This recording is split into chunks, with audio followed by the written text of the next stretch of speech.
Hello friends, good morning. Welcome to our channel. সবাই আশা করছি খুব ভালো আছো। আজকে নতুনভাবে নতুন ব্লগটা স্টার্ট করছি। আজকে আমরা এখন একটা স্পট দেখতে বেরোচ্ছি, সেটা কোথায় যাচ্ছি সাথে থাকতে হবে, তাহলে কিন্তু সমস্ত ডিটেলস পেয়ে যাবে। আমরা অনেকটা সকালেই বেরিয়েছিলাম ব্রেকফাস্ট না করেই। তো আমরা আবার ব্যাক করব, তারপরে ব্রেকফাস্ট খাবো। তো সেটা নিয়ে ডিসাইড করা হচ্ছিল গাড়িতে যে কোথায় আমরা ব্রেকফাস্টটা খাবো।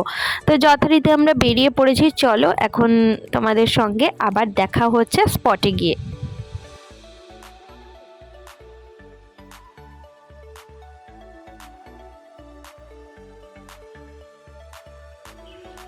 বন্ধুরা, আমরা চলে এসেছি এখন কেচকি সংগম বলে একটা জায়গায়। চলো এই তোমাদের আশপাশটা একটু ঘুরিয়ে দেখিয়ে দিচ্ছি। জায়গাটা সুন্দর হলেও এখানেও যেহেতু পিকনিক স্পট করা হয়েছে, তো সেই জন্য জায়গাটা একটু অপরিষ্কারই থেকে যায়, কারণ অনেক সময় গার্বেজ ঠিক জায়গায় ফেলা হয় না, আর ঠিকঠাকভাবে জায়গাটি মেনটেনও করা হচ্ছে না, তাই জায়গাটা অপরিষ্কারই বলতে পারো। এখন আমরা একটা ফোর্টে চলে এসেছি। এটা পুরনো ফোর্ট, তো তোমাদেরকে একটুখানি দেখিয়ে দিচ্ছি। চলো।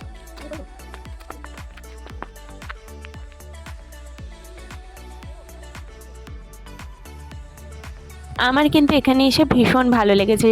সত্যি কথা একটা বলি তোমাদের, যে আমার হিস্ট্রি পড়তে কিন্তু একদম ভালো লাগতো না, কিন্তু হিস্টোরিক্যাল প্লেস দেখতে, সেখানে যেতে, সেখানের ব্যাপারে জানতে আমার কিন্তু সত্যি কথা বলতে খুব ভালো লাগে। মানে জানতে মানে কি জানো তো, মানে ওখানে গিয়ে ওখানকার চারপাশটা দেখে জানতে আমার কিন্তু মানে ফিল করতে ভালো লাগে, কিন্তু আমার বই থেকে পড়তে হিস্ট্রি একদম ভালো লাগতো না। আর কার কার ভালো লাগতো না অবশ্যই কিন্তু কমেন্ট করে জানিও। কার কার হিস্ট্রি পড়তে ভালো লাগে সেটাও কিন্তু আমাকে জানিও। আর সত্যি কথা বলতে কি, আমার যবে থেকে হিস্ট্রি সাবজেক্টটা পড়া বন্ধ হয়েছে, আমার যেন মনে হয়েছে মানে কিছু একটা হালকা হলাম। আমার খুব মানে চাপ লাগতো হিস্ট্রি সাবজেক্টটা।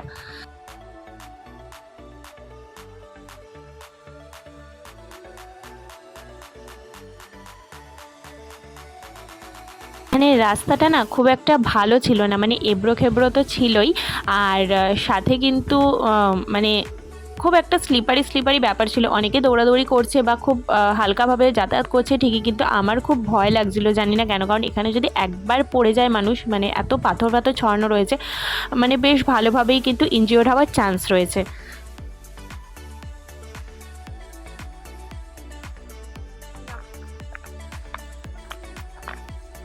জাস্ট তোমরা আশপাশটা দেখো, মানে একটা গা ছমছমে পরিবেশ, আর এখানে কিন্তু পুরো জঙ্গল, মানে প্রচুর অ্যানিমেলস রয়েছে এখানে। যদিও সকালবেলা কেউ আসবে না, সেটা আসার চান্স কম, কিন্তু জাস্ট দেখো।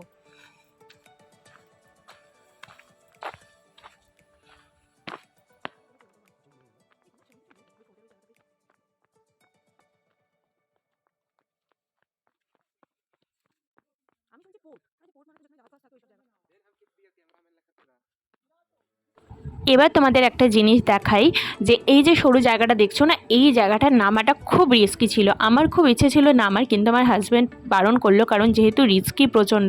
তো এখানে দেখতেই পাচ্ছ লোকেরা কিভাবে নামছে, তো আমাকে তো নামতে দিল না। আমি এখান থেকেই দেখে একটুখানি মনটাকে শান্ত করলাম, কারণ ওই যে বললাম আমার হিস্টোরিক্যাল প্লেস এইভাবে ঘুরে দেখতে ভীষণ ভালো লাগে, আর তোমাদের সঙ্গেও সমস্তটা শেয়ার করলাম। আবার দেখো এখানে কিন্তু ওপর দিয়েও একটা রাস্তা মতো করা রয়েছে। মানে আগেকার দিনে এই ফোর্টগুলো যেভাবে বানানো হতো, সত্যি মানে মানে ভাবলেই কেমন যেন একটা ফিলিংস হয়, মানে বোঝাতে পারবো না আমি, যে আর কার কার এরকম ফিলিংস হয় অবশ্যই জানিও। আর ওই যে আমার হাজব্যান্ড দাঁড়িয়ে আছে। তো দেখো পেছনে একটা সুড়ঙ্গ মতো রয়েছে, বাট আমাদের টাইম হাতে একটু কম, তো সেই জন্য আমরা যাচ্ছি না। প্রচুর স্পট ভিজিট করার আছে, তোমাদেরকে এখান থেকে একটু দেখি। চলো এখন আমরা ব্যাক করছি। এরপর একটা নাকি নতুন ফোর্ট আছে, জানি না, এখন যিনি রয়েছেন আমাদের সাথে তিনি নিয়ে গেলে তোমাদেরকে সেটা দেখা। ঘুরতে আমরা এখানে একটা কুয়ো পেয়েছি, জাস্ট দেখে নাও, তোমাদেরকে আমি পুরোটা দেখিয়ে দিচ্ছি। মানে সত্যি ব্যাপারটা না মানে অ্যাডভেঞ্চারাস মনে হচ্ছে, মানে অ্যাডভেঞ্চার লাগছে একটা। কুয়োর ভেতরে এক ফোঁটাও জল নেই, স্বাভাবিক, এত বছর আগের কুয়ো, সেখানে জল না থাকাটাই স্বাভাবিক। আর জাস্ট ভেতরটা দেখো, এর থেকে বেশি ভেতরে দেখানো আর পসিবল হচ্ছিল না। তো দেখতেই পাচ্ছ তোমরা এটা যে কতটা গভীর, মানে সত্যি এগুলো দেখতেও বেশ ভালো লাগে। আমার তো সত্যি খুব ভালো লাগে। কারা এই জায়গাগুলো দেখেছো বা ঘুরতে এসেছো অবশ্যই কিন্তু জানিও।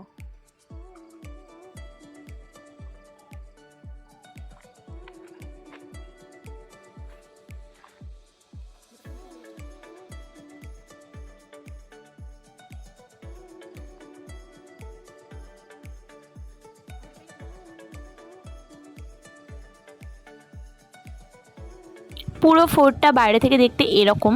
আর যেহেতু অনেকটা জঙ্গল হয়ে গেছে তাই অতটাও বোঝা যাচ্ছে না, কিন্তু সামনাসামনি দেখলে বেশ কিছুটা ফিল করা যায় জায়গাটা।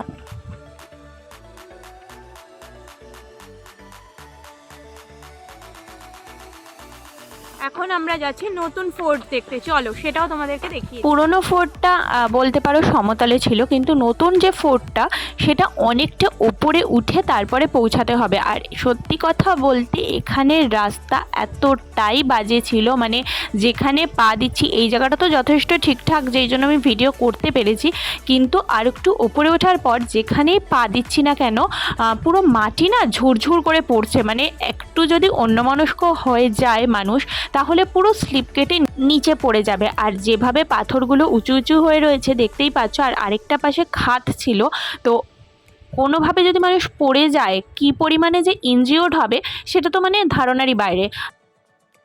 আমরা যে উঠছিলাম আমাদের ডান দিকে গাছপালা ছিল বা ফোর্টটা একটু একটু করে শুরু হচ্ছে, কিন্তু ডান পাশটা পুরো খাদ, মানে পড়ে গেলে সেখানে মানুষকে বোধহয় খুঁজেই পাওয়া যাবে না। দেখতেই পাচ্ছ সবাই কীভাবে উঠছে। আর এখানে কিন্তু ফোর্টটা মানে অলরেডি আমরা পৌঁছে গেছি, আর রাস্তাটা একদমই ভিডিও করতে পারিনি। অনেকটা ওপরে উঠে অবশেষে আমরা দুর্গের সামনে পৌঁছেছি। চলো তোমাদেরকে আশপাশটা ঘুরিয়ে দেখিয়ে দিচ্ছি।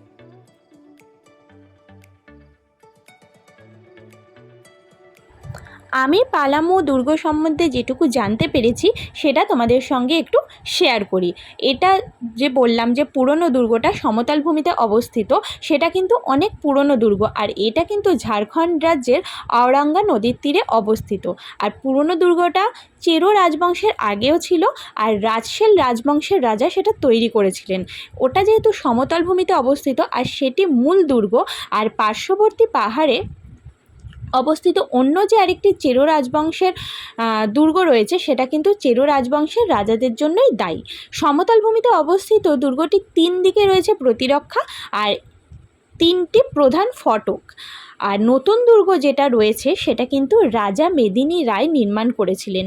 ইস্ট ইন্ডিয়া কোম্পানি তিরোহার নারায়ণ পেশওয়া আর 1857 সালের রাজা রাতকৃষ্ণ আলী সুবেদার আফতাব সিং বিদ্রোহীদের বন্দি করার জন্য এই দুর্গটি ব্যবহার করেছিলেন। আমি যেটুকুনি জানতে পেরেছি সেটা তোমাদের সঙ্গে শেয়ার করলাম। যদি কিছু ভুল বলে থাকি একটুখানি আমাকে জানিও, একটুখানি কমেন্টে বলো যে আমি কিছু ভুল বলেছি কিনা। আর কারোর যদি আরও কোনো ইনফরমেশান জানা থাকে কাইন্ডলি একটুখানি কমেন্ট করে জানিও।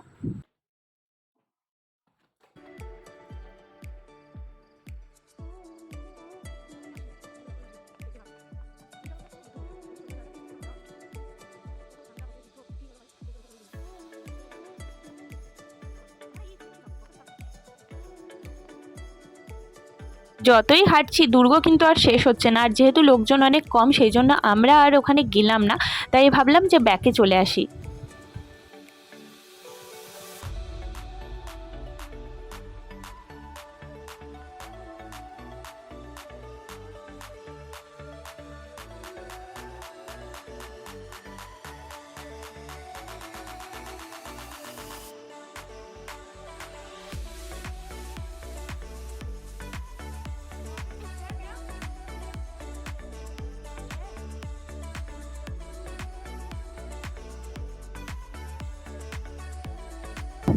একজনকে জিজ্ঞাসা করে জানতে পারলাম যে একই রকম রয়েছে জায়গা, তাই ভাবলাম যে আর গিয়ে লাভ নেই, কারণ আবার ওখানে গেলে অনেকটা সময় নষ্ট হবে। আর এইখানে দেখো এই জায়গাগুলো ছুলে যেন একটা আলাদাই অনুভূতি আসে মনের মধ্যে, কত কিছুর স্মৃতি এই ইট পাথর কিন্তু সাক্ষী হয়ে দাঁড়িয়ে রয়েছে, আমাদের কিছু বলতে পারে না।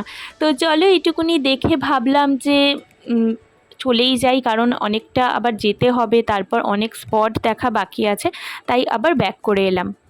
আমরা যেহেতু ব্রেকফাস্ট করে বেরোইনি, কারণ অনেকটা সকালে বেরিয়েছিলাম, তখন হোটেলে ব্রেকফাস্ট হয় না, তাই হোটেলে ফিরে ব্রেকফাস্ট সেরে নিলাম। বন্ধুরা এখন ব্রেকফাস্ট চলে এসছে, সেটা হচ্ছে আলুর পরোটা। চলো আমরা এখন খেয়ে নিই।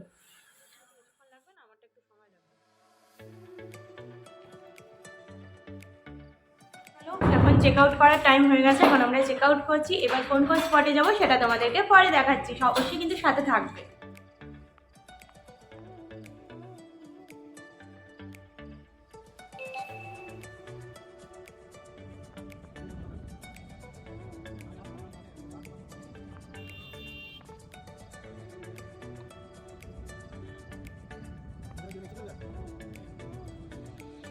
বন্ধুরা এখন আমরা যাচ্ছি একটা ওয়াটারফলস দেখতে তোমাদেরকে। না না ও চলো।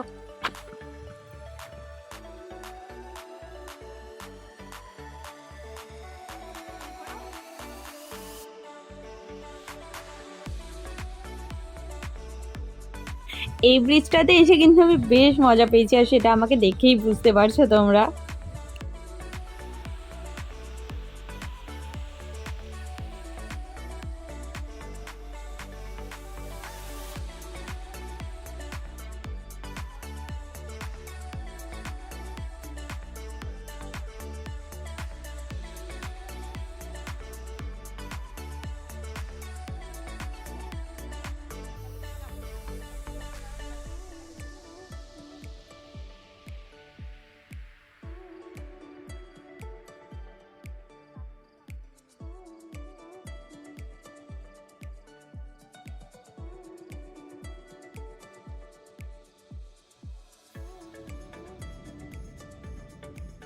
এখানে যেহেতু স্পট অনেক দূরে দূরে, তাই আমাদের যেতে কিন্তু অনেকটা সময় লাগছে। স্পট দেখছি কম, সত্যি কথা বলতে। তারপরে লাঞ্চের সময় হয়ে গেল, লাঞ্চ করতে চলে গেলাম।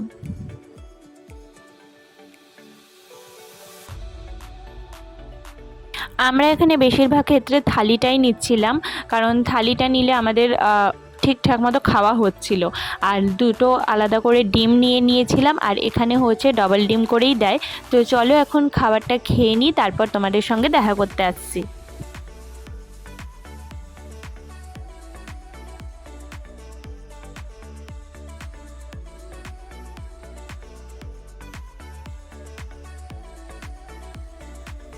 দুপুরের খাবার খেয়ে আমরা চলে এলাম লোধ জলপ্রপাত দেখতে। আর এটাকে বলা হয় ঝাড়খণ্ডের সবথেকে উঁচু জলপ্রপাত। আর ভারতের মধ্যে এই জলপ্রপাতের স্থান হচ্ছে 21তম। তো চলো, আশা করছি তোমাদেরও ভালো লাগবে। আমরা ফাইনালি টিকিট কেটে নিয়েছি এন্ট্রি করার জন্য। এখানে টিকিটের মূল্য মাথাপিছু 10 টাকা করে, আর গাড়ি নিয়ে গেলে সেখানে কিন্তু 50 টাকা করে গাড়ির জন্য দিতে হয়।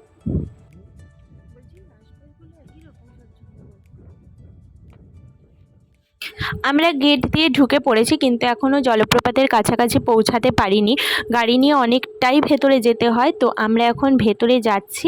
দেখো এখানে অনেকেই কিন্তু গাড়ি দাঁড় করিয়ে ফেলেছে। আমরা বোধহয় একটু লেটই হয়ে গেলাম। এবার আমরা ভেতরে যাব।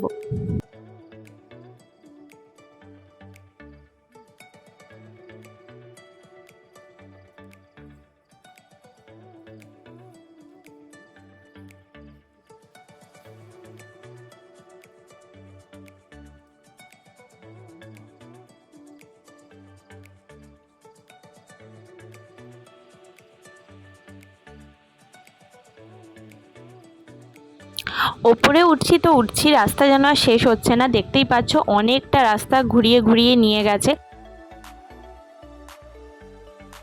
ওপরে উঠতে সত্যি ভীষণ কষ্ট হচ্ছিল, একটুখানি হাঁপিয়েও যাচ্ছিলাম। তারপরে ভাবলাম ভালো কিছু দেখতে গেলে একটু কষ্ট তো করতেই হবে। তাই জন্য মনে সাহস নিয়ে আর প্রচুর এনার্জি নিয়ে আমরা কিন্তু উঠতে শুরু করলাম আবার।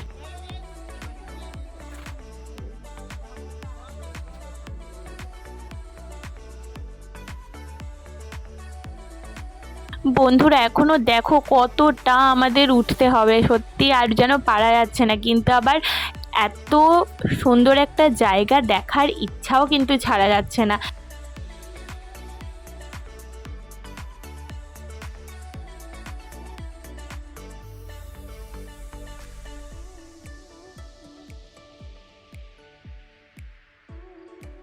তুলে দিচ্ছি তোমাকে আমি, আমার এখানে আলোটা বুঝতে পারছি।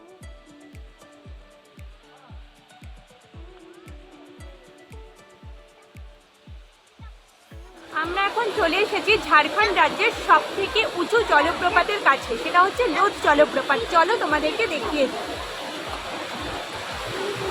জায়গাটা কিন্তু সত্যিই খুব সুন্দর। এখানে ফটোশ্যুট করার অনেক জায়গা তোমরা পাবে, কিন্তু যেহেতু খুব ভিড় তাই আমরা কিন্তু সেই সুযোগটা খুব বেশি একটা পাইনি। আর দেখো দূর থেকে কতটা সুন্দর লাগছে দেখতে।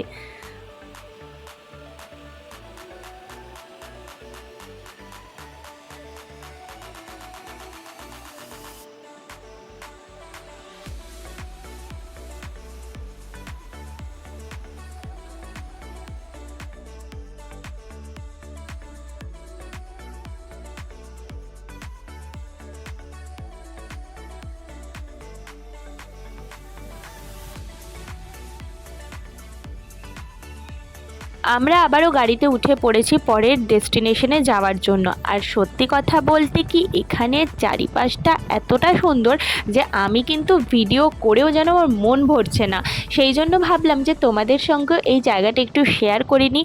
আর আমাদের যেহেতু অনেকটা সময় লাগছে প্রত্যেকটা স্পটে যেতে, কারণ স্পটের ডিস্টেন্স কিন্তু অনেকটা, সেই জন্য এই প্রাকৃতিক দৃশ্য দেখে আমাদের মন কিন্তু ভরে যাচ্ছে আর সেটা কিন্তু আমরা খুব ভালোভাবে উপভোগ করছি। তাই তোমরাও সাথে থাকো, উপভোগ করো আর অবশ্যই কিন্তু জানিও যে তোমাদের কেমন লাগছে।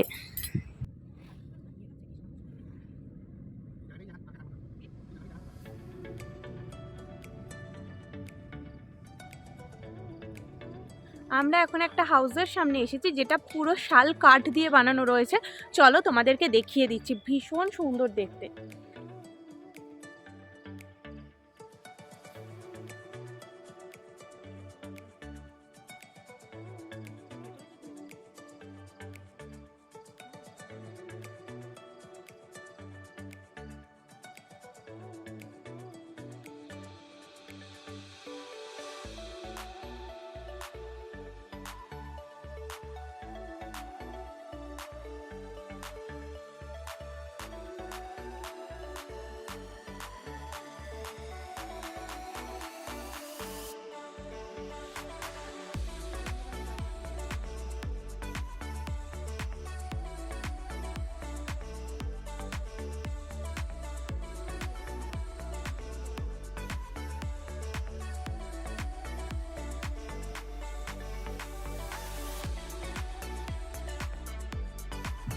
এখানে ভেতরে একটা ঘর রয়েছে, এই ঘরটা সেরকম কিছু নেই, ফাঁকাই। তো তোমাদেরকে একটুখানি দেখিয়ে দিলাম। আর সত্যি বাড়িটা যেদিকেই তাকানো হচ্ছে এত সুন্দর লাগছে আর বলার নেই। আর আমাদের এখান থেকে বলেছিল যে আর নাকি কোথাও এন্ট্রি করা যাবে না, এই বাইরের ঘরটাতেই শুধুমাত্র ঢুকতে দেওয়া হয়। কিন্তু আমাদের যিনি ড্রাইভার দাদা ছিলেন তিনি বলেছিলেন যে ওপরেও নাকি যাওয়ার জায়গা রয়েছে, বাট আমাদেরকে তো সেরকম কিছু বলা হয়নি, তাই আমরা আর যাইনি। আমি এইটুকুই তোমাদেরকে দেখিয়ে দিলাম।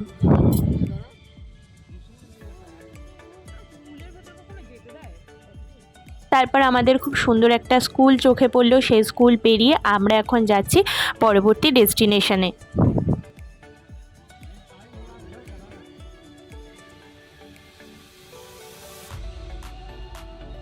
আমি যেহেতু তোমাদেরকে আগেই বলেছিলাম যে আমরা যে কদিনের ছুটি নিয়ে গেছি সেই কদিনে এই সমস্ত কিছু স্পট ভিজিট করা পসিবল নয়, কারণ হাতে আরও একটা দিন সময় বেশি থাকলে মনে হয় আমরা খুব ভালোভাবে ঘুরতে পারতাম। আমাদের জন্য এটা খুবই হেক্টিক শিডিউল হয়ে গেছিলো। আমরা এখন চলে এসেছি মঙ্গলিয়া সানসেট পয়েন্টে। চলো সানসেটটাও তোমাদের সঙ্গে শেয়ার করে নেব। কতটা ভিড় শুধু দেখো, আর আমাদের আসতে কিন্তু বেশ খানিকটা দেরি হয়ে গেছিলো। আর এখনও অবধি যেহেতু সূর্যাস্ত হয়নি, তো আমরা অধীর আগ্রহে অপেক্ষা করছি। আর এই সব জিনিস সত্যি কথা বলতে কোনো ক্যামেরাতে কিন্তু ধরা সম্ভব না, এগুলো মনের ক্যামেরাতেই কিন্তু রেখে দিতে হয়। তবুও তোমাদের সঙ্গে যেহেতু সমস্ত কিছু শেয়ার করছি, তাই এটা শেয়ার না করলে হয় বলো, তাই একটুখানি ভিডিও করার চেষ্টা করলাম।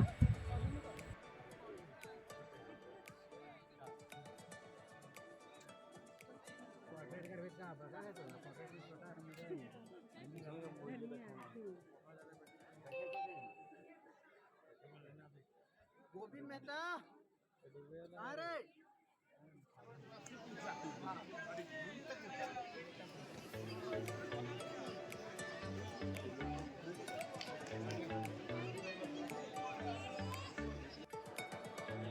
সূর্যাস্ত হয়ে গেছে আর মনটা কিন্তু চা চা করছে, তাই ভাবলাম যে কোথায় চা পাওয়া যায় দেখি। এখানে অনেক কিছুই খাবারের জিনিস ছিল।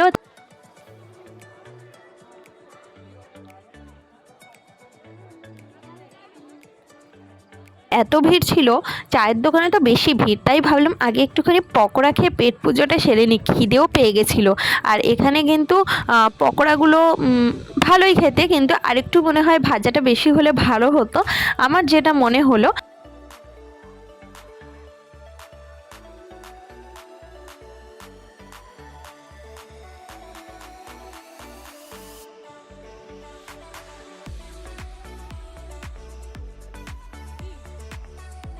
চায়ের দোকানে প্রচণ্ড ভিড় ছিল, চা তো খেয়েছি বাট তোমাদের সঙ্গে সেটা শেয়ার করা হলো না।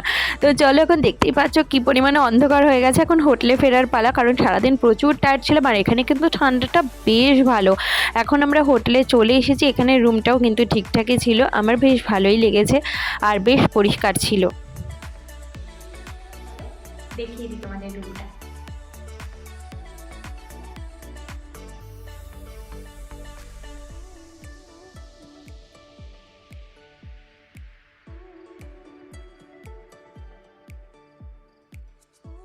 সন্ধেবেলা এসে আবারও কিছু পকোড়া আর চা অর্ডার করে দিলাম, কারণ আমরা রাস্তায় যে চাটা খেয়েছিলাম ওটা খেয়ে ঠিক আমাদের পোষায়নি, মনে হলো আর একটু চা হলে ভালো হয়। এখন দিয়ে গেছে পেঁয়াজি সন্ধ্যে স্ন্যাক্স হিসেবে আর চা, চলো সেটা খেয়ে নিই। আর এখানে বেশিরভাগ ক্ষেত্রে সমস্ত রুম সার্ভিসই অ্যাভেলেবেল, মানে সমস্ত খাবারের ক্ষেত্রে, চলো সেটাও রুমে দিয়ে গেছে, তোমাদের সঙ্গে একটু শেয়ার করি। ওই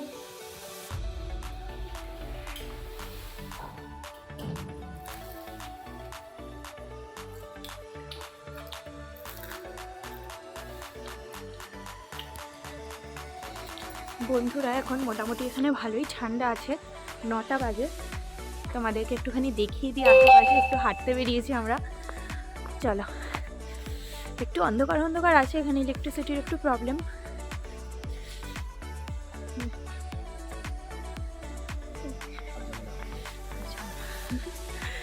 বড্ড অন্ধকার, আর এ পাশটা না পুরো জঙ্গল ঘেরা, তোমাদেরকে একটু দেখাই পেছনটা, দেখতে পাচ্ছ পুরো অন্ধকার আর জঙ্গল।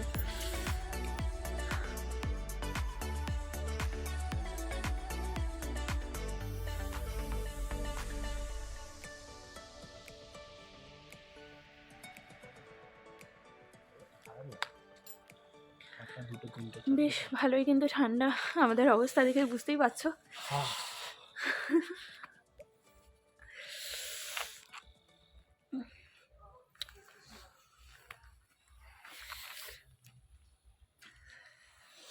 তো বন্ধুরা, ডিনারের টাইম হয়ে গেছে আর এখন রুমেই দিয়ে গেছে ডিনার। চলো, আজকে ডিনারে এই ঠান্ডায় ঠান্ডায় কী নিয়েছি জানো তো? দেশি মুরগির গরম গরম ধোয়া ওটা ঝোল, ভাত আর রুটি, দুটো দিয়ে ট্রাই করবো বলে দুটোই নিয়েছি। চলো আমরা এখন ডিনার করে নিচ্ছি, খুব তাড়াতাড়ি নতুন কোনো ভিডিও নিয়ে আবার তোমাদের সঙ্গে দেখা করতে আসবো। ততদিন সবাই ভালো থেকো, সুস্থ থেকো, সাবধানে থেকো, সবাইকে টাটা।